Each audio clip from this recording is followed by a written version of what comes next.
Pag ikaw ba ay bumili ng sample na ringtone para sa telepono at tinesting mo, syempre gusto mong marinig yung ringtone, ikaw ba ay nag-violate ng copyright law?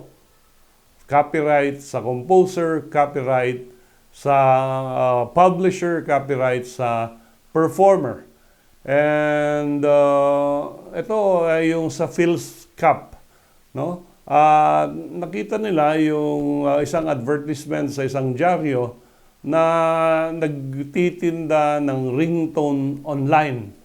At nung tinignan nila, nakita nila na yung ringtone ay kasama sa mga license musical copyright na under the name of the composer, the publisher, etc.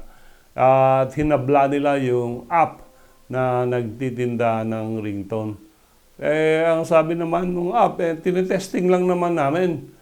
Gusto naman marinig ng bumibili kung ano ang tunog ng ringtone na yan. And for only 20 seconds, yung pre-listening function, hindi naman yan public performance.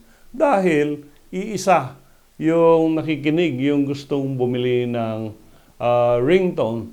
And the Supreme Court said, hindi yan violation ng copyright law ng PhilSCAP at sa kanyang mga composer and publisher.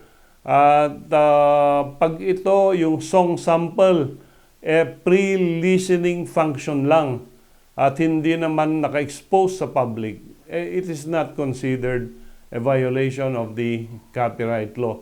Hindi parang yung decision dito sa Baguio na pag pinatugtog mo yung kanta sa restaurant at wala kang pahintulot, then that becomes a violation of the copyright law.